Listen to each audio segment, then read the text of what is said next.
आइए मैं कुछ बात कर रहा हूँ, अब थोड़ा आप ध्यान से सुनिए और आज आप खुद अंदाज़ा लगा सकते हैं कि उसका आना कितना निकट आ चुका है।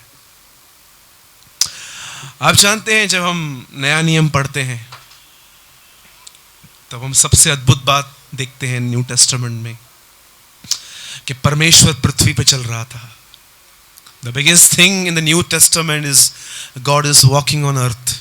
परमेश्वर खुद फ्लैश में इंसान के रूप में चल रहा था।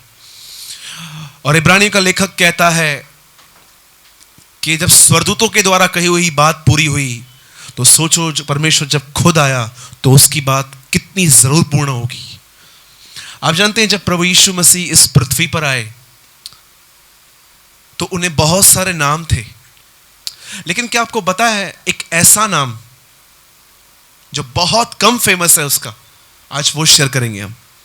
जैसे हम सब प्रभु यीशु का नाम जानते हैं कि वो जगत की ज्योति है, जीवन की रोटी है, वो बहता हुआ झरना है, वो जीवन पुनरुत्थान है, वो मार्ग है, वो सच्चाई है, वो जीवन है। पर कितने लोगों को प्रभु यीशु मसीह का ये नाम पता है? वह कोने के सिरे का पत्थर है।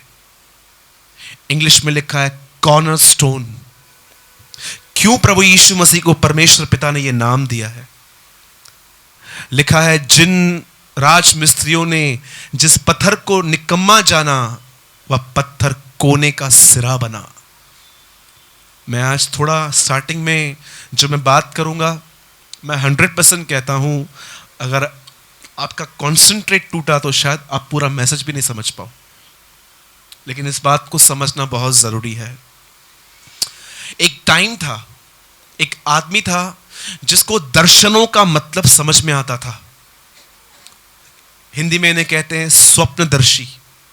वो इंटरप्रेट कर पाता था कि अगर आप कोई दर्शन देखोगे और अगर आप उसके सामने जाओगे कि ब्रदर मैंने ये दर्शन देखा है, वो आपको 2 मिनट में बताएगा कि ये दर्शन परमेश्वर की तरफ से था, कि जस्ट तुम्हारी मनोवृत्ति थी।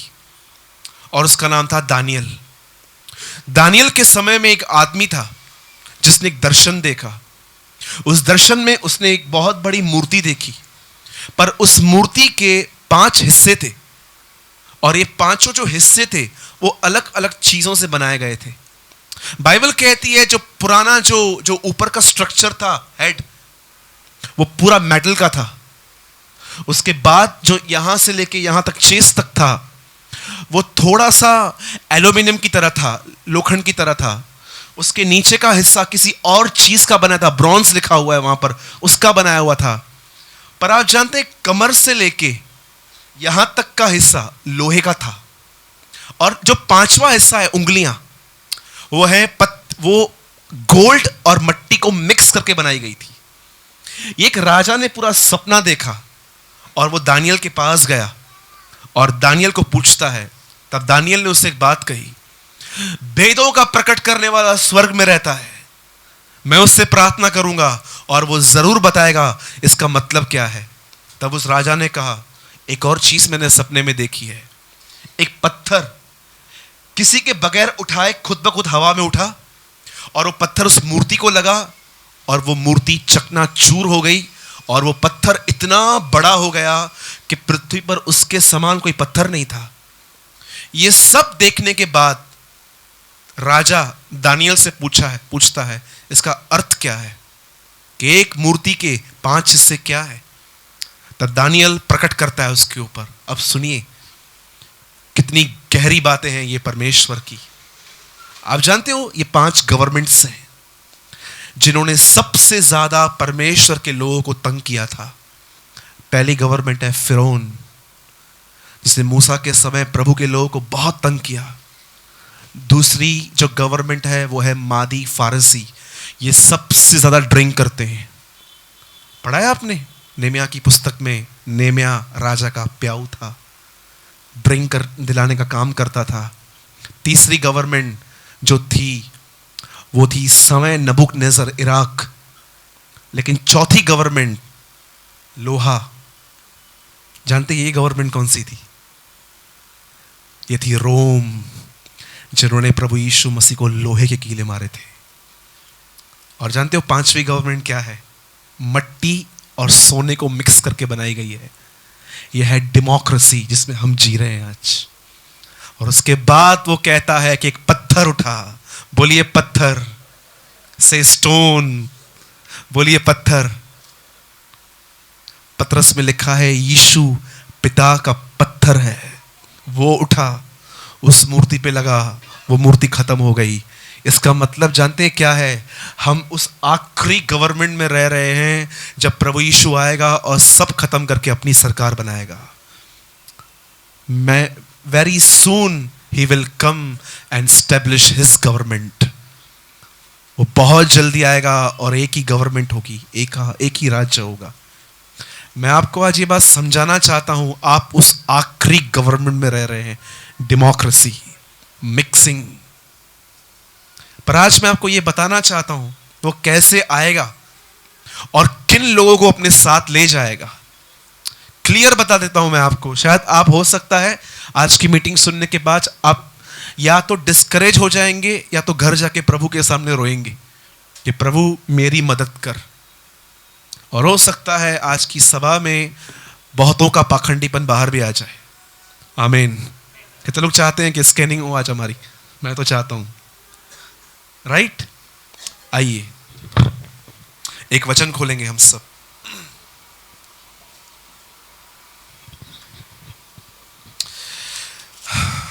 Master thank you.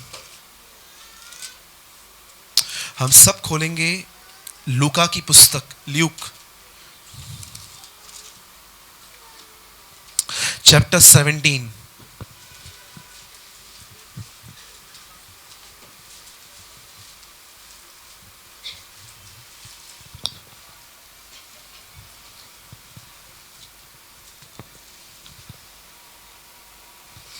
कोई मेरे साथ पढ़िए लूका का 17 अध्याय, उसका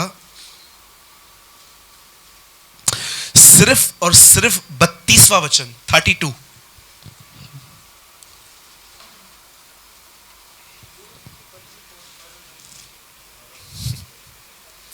माय गॉड, जोर से पढ़िए कोई पीछे से। रिमेंबर द वाइफ ऑफ लोथ। आदम की पत्नी हवा को स्मरण मत करो, उसका पाप इतना बड़ा नहीं था, यीशु बोलता है। लेकिन क्या किया था लूत की पत्नी ने, आपको पता है? आइए मैं अपना मैसेज स्टार्ट करता हूं। आप जानते हैं बाइबल के अनुसार नए नियम में दुष्ट आदमी कौन है? इविल, दुष्ट। कई लोग समझते हैं दुष्ट खाली शैतान का नाम है। गलत है आप। इंसान को भी प्रभु ने दुष्ट कहा है। बोलिए दुष्ट। हमको लगता है जो बड़े बड़े क्रिमिनल्स हैं, जिन्होंने बहुत बड़े बड़े काम किए, अक्षरधाम में गोलियां चलाई, 26/11 को ये उड़ा दिया, 9/11 को वो उड़ा दिया, ये किया वो किया, हमें लगता है ये खाली दुष्ट है। यीशु मसीह ने एक दृष्टांत कहा एक आदमी ने अपने 3 सेवकों को 10, 5 और 2 कॉइन्स दिए और कहा जब तक मैं नहीं आता हूं मेरे लोगों को बरोबर सर्व करना।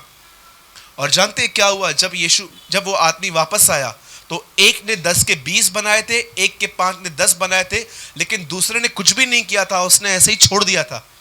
तब जानते हो यीशु मसीह क्या बोलते हैं आके? उस आदमी ने क्यों काम नहीं किया?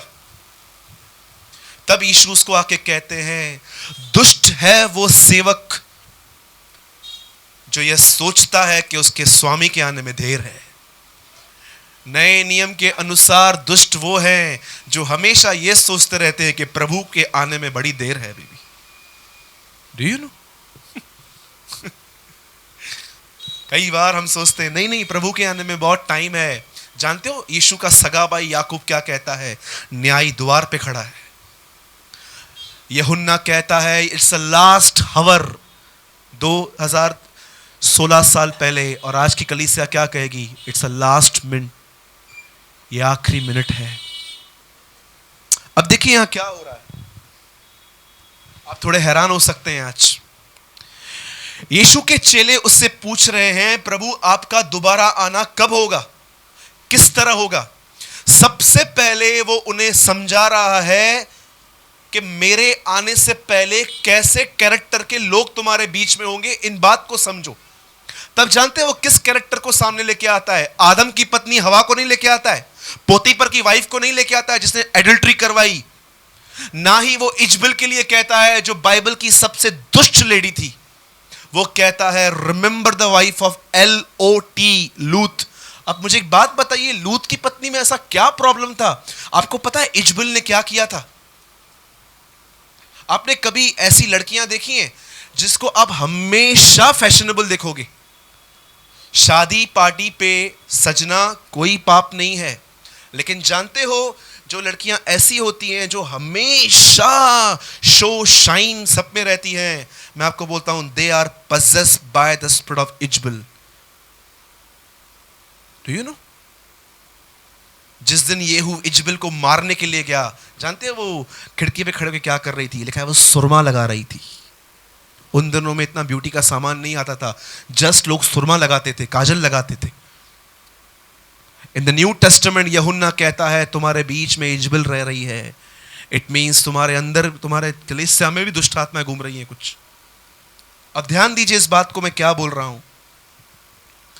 यहां पर लिखा है प्रभु यीशु ने कहा लूत की पत्नी को सिमरन करो। अंतिम समय में ये कैरेक्टर बहुत सारे लोगों के अंदर होगा, और आज थोड़ा मैं आपको लूत की पत्नी का कैरेक्टर आपके सामने ओपन करता हूं कि देखो क्या हम भी तो ऐसे नहीं है। और ऐसा मत समझना कि ये वचन वो बहन के लिए है तो बहनों के लिए है, जी नहीं, हम सब के लिए है। ओके, मैं स्टार्ट करूं। लिसन, लूत था कौन? हु इज लूत? इब्राहिम का भतीजा।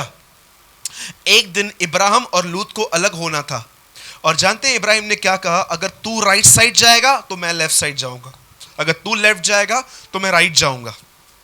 और जानते हैं क्या हुआ? इस तरफ बंजर जमीन थी, इस तरफ ग्रीनरी थी। लूत ने दोनों जगहों पे देखा कहां पर जाना है, और जानते हैं उसने ग्रीनरी चुनी थी। लेकिन आपको पता है उस ग्रीनरी के पीछे क्या था? Do you no? उसके पीछे एक शहर था जिसका नाम था सदोम एंड अमोरा।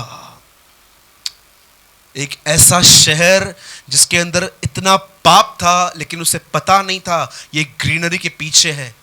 कितने लोगों ने नीति वचन में ये वचन पढ़ा है, कुछ रास्ते तुम्हें ठीक तो दिखाई देंगे लेकिन अंत में तुम्हें मौत मिलेगी। आपको पता है ये वचन? The book of proverbs says कुछ रास्ते तुम्हें ठीक तो जान पड़ेंगे लेकिन अंतिम में तुम्हें मौत मिल सकती है। और जानते हैं लूत यहां चला गया और इब्राहिम वहां चला गया, लेकिन लूत जहां पर गया, अब मैं आपको बताता हूं वहां पर माहौल कैसा था। वहां पुरुष पुरुष के साथ शादी करते थे, स्त्रियां स्त्रियों के साथ शादी करती थी। बहुत सारे लोग तो ऐसे हो गए थे, अगर उनको अपनी पत्नी से सेटिस्फिकेशन नहीं मिलता था तो वो अपने दोस्तों से भी गंदा काम करते थे। आप पढ़ सकते हैं, ये बातें अभी की नहीं है, ये सब सदोम और गमोरा से स्टार्ट हुआ था। इसीलिए इज़राइल में यशायाह नबी बहुत बार घूम के कहते हैं, हे इज़राइल मन फिरा, नहीं तो परमेश्वर तुझे सदोम के और गमोरा के नाई कर देगा। एक बार तो यहजकल ने उनको ये तक कहा, इज़राइल के लोगों को, तू अपनी बहन सदोम की तरह हो गया है। वहां पर ऐसे पाप थे। और जानते हैं वहां पर क्या हुआ? परमेश्वर ने देखा कि उस नगर को नाश करना बहुत जरूरी है। आपको पता है इन दिनों में ऐसा होता है, जब किसकी बीमारी बढ़ जाती है, शुगर या कोई और, तो डॉक्टर जानते हैं क्या बोलते हैं? बोलते हैं तुम्हारी पूरी बॉडी इफेक्ट कर सकती है, इससे अच्छा है हाथ या पैर काट के चले जाओ घर पे, कम से कम तुम्हारा बदन तो बचेगा। क्यों प्रभु यीशु ने कहा कि अपनी आंख निकाल के फेंक दो, कहीं ऐसा ना हो कि पूरी बॉडी करप्ट हो जाए। आप जानते हो प्रभु ने सदोम और अमोरा को नाश क्यों किया? क्योंकि प्रभु को पता था अगर मैंने इस जनरेशन को यहां खत्म नहीं किया, पूरे संसार में यह पाप फैल जाएगा। इसलिए प्रभु ने उस नगर को बगैर किसी चेतावनी के मारा था। और जानते हैं क्या हुआ? जब सदोम और अमोरा परमेश्वर ने देखा कि ये सब पाप हो रहे हैं, तो जानते हैं प्रभु ने क्या किया? वहां इब्राहिम का भतीजा लूत रह रहा था, और उसकी वाइफ का नाम था उसकी पत्नी का नाम था, सॉरी उसकी पत्नी का नाम नहीं लिखा है, लेकिन लिखा है लूत, और वो अपनी पत्नी के साथ वहां रहता था। अब जानते हैं हुआ क्या?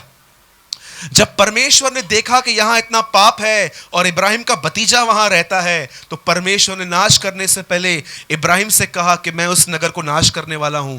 और जानते हो इब्राहिम सीधा प्रभु के पास जाके क्या कहता है, प्रभु मैं जानता हूं तू उस नगर को नाश करेगा, लेकिन एक बात सुन, अगर तुझे वहां पर 50 धर्मी मिल गए तो क्या तू उस नगर को नाश करेगा?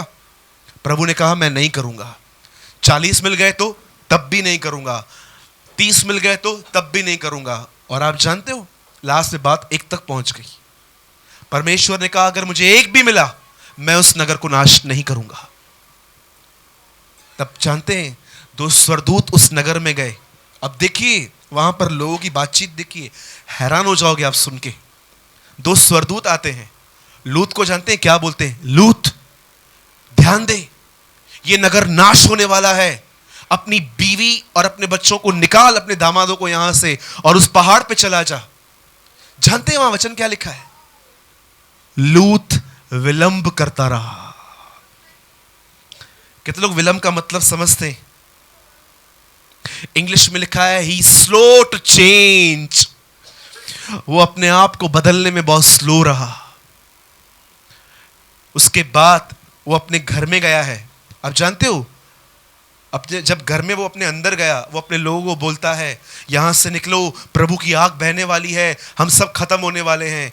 और आपको पता है उसके घर में उसकी कोई नहीं मान रहा था, और लास्ट में वो स्वर्गदूत उसको फिर से कहते हैं यहां से निकल, यहां से भाग, यहां सब खत्म होने वाला है। और जानते हो उन्होंने जब वो निकला, बाइबल कहती है इब्राहिम का जो भतीजा था लूत, वो जब निकला वहां से अपनी पत्नी अपनी बेटियों के साथ, आप जानते हो स्वर्गदूत ने उनको एक आज्ञा दी, पीछे मत देखना, पीछे मत देखना। अब मुझे बताइए, इमेजिन कीजिए मैं लूत, यहां पर उसकी पत्नी, परमेश्वर ने कहा आगे भागो, और जैसे वो आगे भाग रहे थे, जानते हो क्या हुआ, लूत की पत्नी ने पीछे देखा। जैसे उसने पीछे देखा, बाइबल कहती है ऑन द स्पॉट वो नमक का खंबा बन गई और आग उसके ऊपर उतरी और सब खत्म हो गया।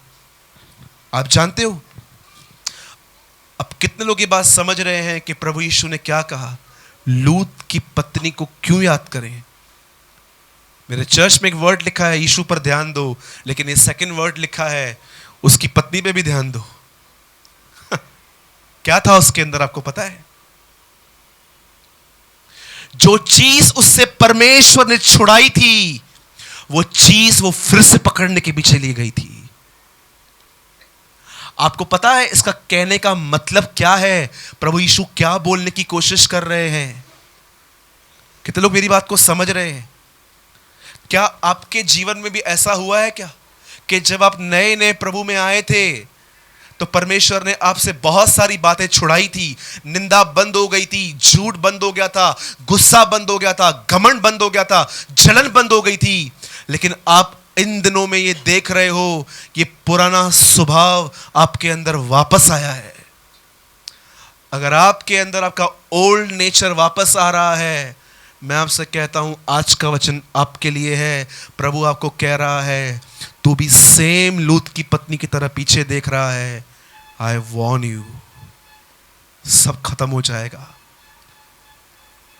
साधु सुंदर सिंह ने कहा, मेरा सबसे फेवरेट वर्ड ये है, जो कोई अपना हाथ हल पे रख के पीछे देखे वो परमेश्वर के राज्य के योग्य नहीं है।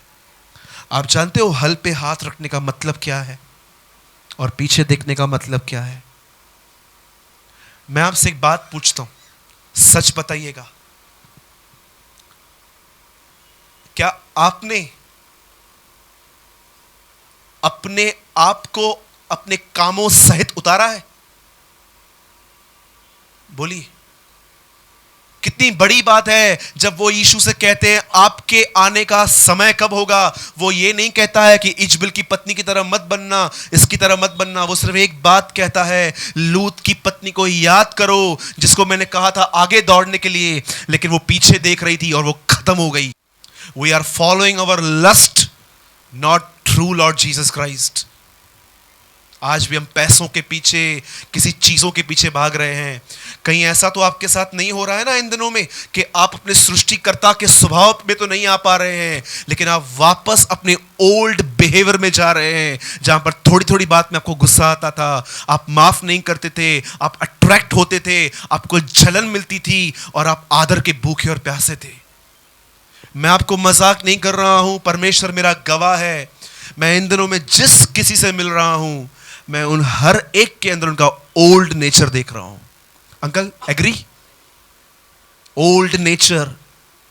पतरस कहता है अपने कामों सहित अपने स्वभाव को उतार के फेंको और अपने सृष्टिकर्ता के स्वभाव को पहन लो, कुछ नहीं बचेगा। मैं उस दिन एक आदमी से पूछ रहा था, brother what you want, money the right, आपको पैसा चाहिए कि धार्मिकता चाहिए परमेश्वर की?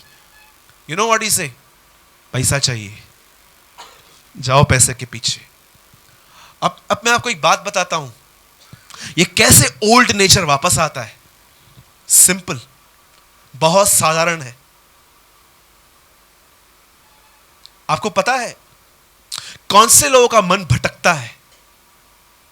वो कौन से लोग हैं जो अपने माइंड में स्थिर नहीं रह पाते हैं? सिर्फ एक ही व्यक्ति, जिनका कोई गोल नहीं है, जिनका कोई एम नहीं है, जो बिल्कुल अनस्टेबल है माइंड में, कभी कहां, पर उनके अंदर कोई लक्ष्य नहीं है। जैसे पौलुस कहता है कि सब बातें बुलाकर मैं निशाने की ओर दौड़ता हूं ताकि मैं उस चीज को पाऊं जिसके लिए प्रभु ने मुझे पकड़ा। आप जानते हो वो निशाना क्या है? कितने लोग ये बात जानते हैं पौलुस का निशाना क्या था? बताइए। एक ही निशाना था, नो गॉड, परमेश्वर को जानना है। क्योंकि पौलुस जानता था जितना मैं उसे जानूंगा मैं उतना फ्री होता जाऊंगा। मैं आज जब इस वचन को पढ़ रहा था, प्रभु मुझे एक बात कह रहे थे, सूरज क्या तुझे नहीं लग रहा है कि तू भी अपने बहुत ओल्ड नेचर में आ रहा है स्लोली? मैंने ईमानदारी से प्रभु से कहा, हां प्रभु आप सही बोल रहे हैं, मैं आ रहा हूं। लेकिन मैं यहां तक सीमित नहीं रहा। मैंने प्रभु के सामने आंसू बहाए कि प्रभु मुझे वापस नहीं जाना है, मुझे आगे जाना है। आपको पता है लूत को भागने के लिए कहां मतलब लूत को कहां बोला गया था भागने के लिए? हां, जोर से बोलिए। पहाड़ पे क्यों, जमीन पे क्यों नहीं? जानते हो लूत क्या बोलता है? बोलता है मैं तो बूढ़ा हो गया हूं, मैं आहिस्ते आहिस्ते जाऊंगा। पढ़िए, ये लिखा है वहां पर। डू यू नो पहाड़ क्या है? कितने लोग ये बात जानते हैं? यीशु ने 5, 6, 7 मती कहां कहा था? पहाड़ पे। परमेश्वर ने को वहां बुलाया है, पहाड़ पे आओ, वहां पर मैं बातचीत करता हूं। अगर आपको ऐसा लग रहा है कि कोई समय था आप प्रभु में बिल्कुल आजाद हो गए थे, लेकिन अब आपका पुराना नेचर, पुराने पाप, पुरानी परंपराएं वापस आ रही हैं, तो मैं आपको बताना चाहता हूं, अलर्ट हो जाइए। उन्हें बिल्कुल पता नहीं चला कि कब ऊपर से आग आएगी। मुझे एक बात बताइए, सच बताइएगा, 7:45 बजे ये बात डिक्लेयर हुई थी। मैं टिकट निकालने के लिए गया था, मुकेश भाई मेरे साथ में थे। वहां पर ये न्यूज़ आई, हम लोग बैठे हुए थे, सामने एक पीसी पड़ा हुआ था। मैं उनसे पूछ रहा था मेरे को 2 टायर का एसी का टिकट चाहिए, लेकिन मिल नहीं रहा था। अचानक मुकेश भाई ने मुझे एक बात बोली, सूरज 500 और 1000 के नोट बंद हो गए। मैंने बोला मजाक मत करो यार, कुछ भी। उसके बाद हमारे सामने जो आदमी बैठा हुआ था ना, हमने उसको भी बोला, भाऊ 500 1000 के नोट बंद हो गए क्या? बोला ऐसे कैसे बंद होंगे? हमें पता भी नहीं चला कि हमारे पॉकेट में जो करेंसी पड़ी हुई है एक्चुअली वो कागज बन चुकी है।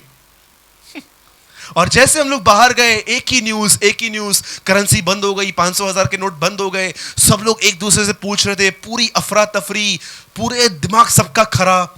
आपको पता है एक दिन आएगा जब आपके रिलेटिव्स, ऐसा ना हो, आई रिजेक्ट, आपके रिलेटिव्स आपको कॉल करेंगे, आप फोन नहीं उठाओगे, फिर किसी और के पास फोन करेंगे, ये बंदा कहां है? अरे मैं भी इसको कॉल कर रहा हूं, काफी देर से उठा नहीं रहा है। फिर आप किसी और मसीह को फोन कर रहे हैं, वो भी फोन नहीं उठा रहा है। तब आपको मालूम पड़ रहा है ये सब उठा लिए गए। My God, in 1 second, 1 second के अंदर 6,000 करोड़ लोग इस दुनिया से गायब होंगे। माय गॉड, ये एक चर्च के लिए ग्रेटेस्ट इवेंट आएगा। एक ग्रेटेस्ट इवेंट था कि वो क्रूसीफाई हुआ।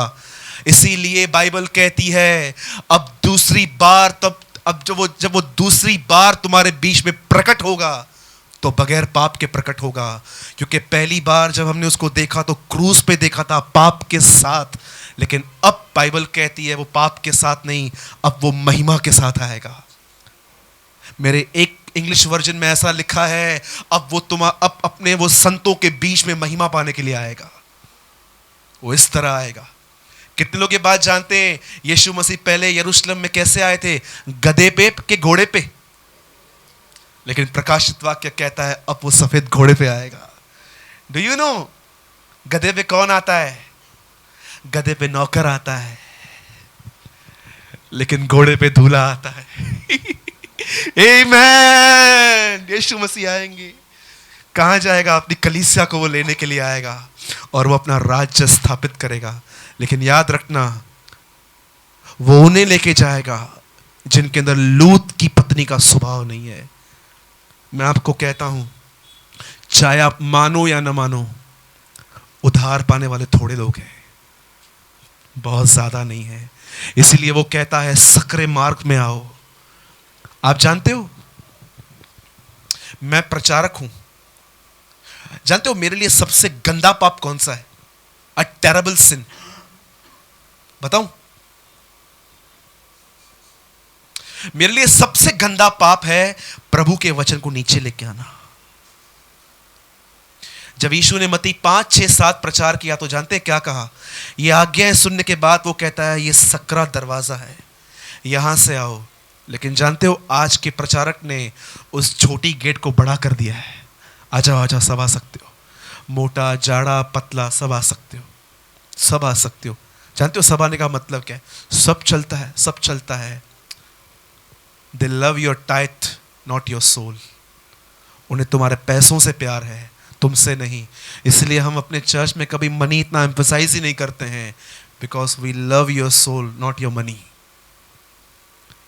और तब आप ये वचन समझेंगे जब प्रभु यीशु मसीह ने कहा अगर एक मनुष्य सारे जगत को प्राप्त करे और अपनी आत्मा को खो दे तो उसका क्या फायदा। सोचो, जिस चीजों को पाने के लिए मैं इतना दौड़ता हूं और वही चीजें मुझे वहां पर अधर्मी ठहरा दें, क्या फायदा। मैं आपको सच बताऊं,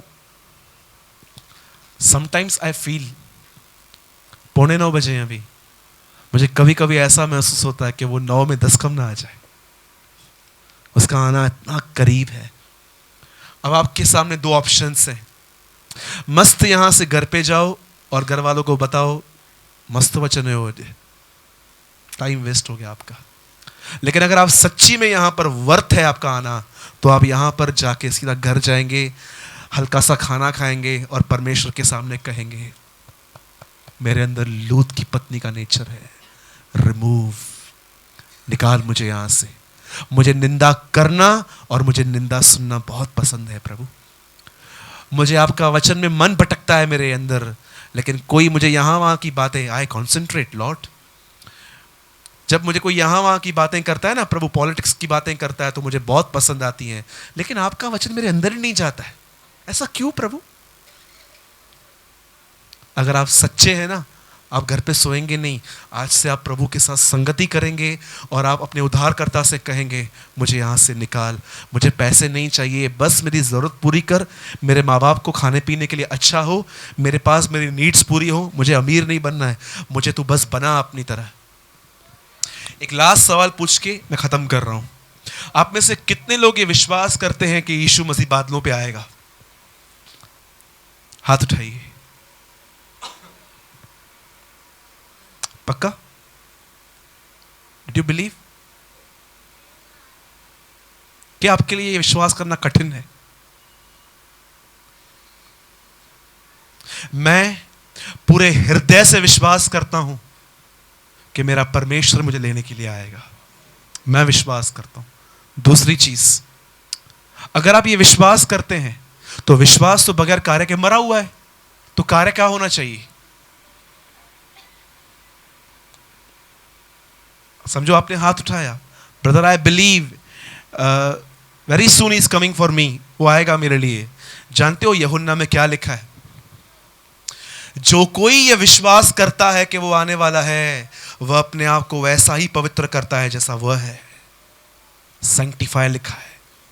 अगर आप ये विश्वास करते हो कि यीशु मुझे लेने के लिए आने वाला है, लेकिन आप अपना ही जीवन जी रहे हो, तो एक्चुअली आप विश्वास नहीं करते हो। मैं तो करता हूं मैं करता हूं कि वो आएगा। आप जानते हैं, आज दोपहर की बात है, हम भाई आपस में थे, संगति कर रहे थे। एक बात हमने सीखी, मैं इनको बता रहा था, ब्रदर ऐसा क्रिश्चियन मसीह होने के नाते हमारा पहला फर्ज है प्रभु की उपस्थिति में जीना, living in the presence of God. सब बात में, मिनिस्ट्री बात में है, सिंगिंग बात में है, वर्शिप बात में है, इंस्ट्रूमेंट्स बात में है, सब कुछ बात में है, पर हम मसीहों के लिए सबसे पहले हमारा पहला जो उद्देश्य है वो है प्रभु की उपस्थिति में जीना, living in the presence of the Lord. जानते हो प्रभु की उपस्थिति में जीने का मतलब क्या है? जो भी आपका विवेक आपको बताता है गलत है, वो न करना, प्रभु की उपस्थिति में जीना है। लेकिन अगर आप अपने विवेक की आवाज को मार के आगे दौड़ते हो, you are outside from the presence of the Lord. और आपको बता देता हूं, जिस आदमी ने अपने बाप का घर छोड़ा था, दूर देश को चला गया था, याद है ना, गुमराह पुत्र। आप जानते हो, जैसे उसने अपना घर छोड़ा, उपस्थिति से निकला, क्या मिला उसको बाहर? दो चीजें। बोलिए अकाल, बोलिए जोर से अकाल। दूसरी चीज क्या मिली? बोलिए बोलिए बोलिए। पिक्स, सुअर। जानते हो ये बातें क्या है? अकाल मतलब परमेश्वर का बात करना बंद, दूसरा सुअर दुष्ट आत्माओं के साथ संगति। दो चीजें मिली। लेकिन जब उस आदमी ने ठाना अब मैं अपने बाप के घर वापस आऊंगा, जानते हो दो चीजें उसको वहां पर क्या मिली? उसके बाप ने उसको गले लगाया और चूमा। बोलो जय मसीह की। परमेश्वर की उपस्थिति के बाहर क्या है? अकाल और सुअर। प्रभु की उपस्थिति में क्या है? हग एंड किस। आपको क्या चाहिए? What do you want? पर मैं आपको एक बात बताऊं, इस हक और किस से ज्यादा अट्रैक्टिव अकाल और सुअर है। आप मानो या ना मानो। एक ब्रदर ने मुझसे एक ईमानदार क्वेश्चन पूछा था। बोला ब्रदर, सूरज भाई सच बताओगे मैं जो पूछूंगा? मैंने बोला हाँ। बोला ब्रदर, मुझे पाप करने में बहुत मजा आता है, लेकिन प्रभु की उपस्थिति में उतना नहीं आता है, ऐसा क्यों? क्या ईमानदार से सवाल पूछा मुझसे। बोला मैं सारा दिन मस्त सेल्फी वेल्फी निकालता रहता हूँ, स्टेटस चेंज करता रहता हूँ, ये करता हूँ वो करता हूँ, अपना जीवन जीता हूँ, मुझे इसमें बहुत मजा आता है, लेकिन जब आप मेरे को बोलते हो ना बाइबल पढ़, प्रार्थना कर, मुझे मजा नहीं आता है उसमें, ऐसा क्यों? मैंने उसको बोला brother simple, you are outside. आप प्रभु की उपस्थिति के बाहर जीते हो, इसलिए आपको वो चीजें मिलेंगी, लेकिन जब आप अंदर आओगे आपको मालूम पड़ेगा क्या है ये सब। संभालो अपने आप को। आप किसके साथ जी रहे हो? परमेश्वर के साथ जी रहे हो कि पिक्स के साथ जी रहे हो? टाइम वेस्ट कर रहे हो। कितने लोगों ने समझा लूत की पत्नी के अंदर क्या प्रॉब्लम थी? बैक में देखना था उसको, जो छूट गया था उसे वापस पकड़ा था उसने। आसमानी जुए में न जूतो, पौलुस कहता है। कई बार मैं लोगों को बोलता हूं मैं टीवी नहीं देखता हूं, तो लोग मुझे पागल समझते, बोलते टीवी नहीं देखता है। टीवी नहीं देखता है। मैं उनको एक ही बात बोलता हूं, जो चीज मुझसे परमेश्वर ने छुड़ाई है मैं उसको वापस नहीं पकड़ूंगा। राइट? जो देखते हैं उनके लिए मैं मना नहीं कर रहा हूं, मता था चाहो घर में नहीं कर रहे, टीवी तो मना कर रही। अरे नहीं नहीं नहीं नहीं नहीं नहीं नहीं, मेरे कहने का मतलब है मुझे मजा नहीं आता है अब। इवन जहां टीवी चलती है वहां 10 मिनट नहीं बैठ पाता हूं, निकल आता हूं वहां से, मुझे सर में दर्द होता है वहां पर। एक बहन ने बोला ब्रदर पिक्चर जगाना बुधन खपन के न बुधन खपन? प्रभु में चना हाँपो। पिक्चर के सॉन्ग सुनने चाहिए कि नहीं सुनने चाहिए? मूवी पे जाना चाहिए नहीं जाना चाहिए? नॉवेल्स पढ़ने चाहिए नहीं पढ़ने चाहिए? ये सवाल है बहुत सारे मसीहों के। आपको बताऊं प्रॉब्लम कहां है? लेपर होते हैं ना, लेपर, कोड़ी, उनके हाथ में सेंसेस नहीं होते बहुत बार। उनको रात को सोने से पहले ना चेक करना पड़ता है कि पैर में कांटा वाटा तो नहीं घुसा है ना। पर आपको अगर थोड़ा सा गर्म लगेगा, अपना हाथ उठा लेते हो। आपको पता हो नियमों की जरूरत किनको पड़ती है? ये करूं कि नहीं करूं, ये करूं कि ये नहीं करूं। जिनके पास जीवन नहीं है, जो अनकॉन्शियस लोग हैं, वो पूछते हैं ये करना है। लेकिन अगर आपके अंदर जीवन है ना, आप टीवी चलाओगे और टीवी चलते चलते कुछ गंदा आएगा ना, वो जीवन आपको अंदर से कहेगा चैनल चेंज कर। क्यों रूल से जीते हो? लाइफ में जियो। एक एक चीज आपको मालूम पड़नी चाहिए खुद ब खुद, क्या सही है क्या गलत है। बहुत सारे लोग कोड़ियों की तरह हैं, उनके बदन में सेंसेस नहीं है, इसलिए वो सब पूछते रहते हैं ये करना चाहिए। अभी आप मुझे बताओ, एक कोड़ी गरम गरम तवे पे हाथ रखेगा, उसको पता भी नहीं चलेगा कि हाथ जल चुका है। लेकिन आप हाथ रखोगे, एक सेकंड में उठाओगे। वाई? क्योंकि आपको जीवन है। इसीलिए यीशु ने कहा वे जीवन पाएं और बहुतायत से पाएं। जब आप आत्मा से भर के जियोगे ना, आपको गाइडेंस की जरूरत ही नहीं पड़ेगी। वह आत्मा आपको सब बताएगा क्या करना चाहिए क्या नहीं करना चाहिए। एग्री? नहीं समझे? पक्का? ओके।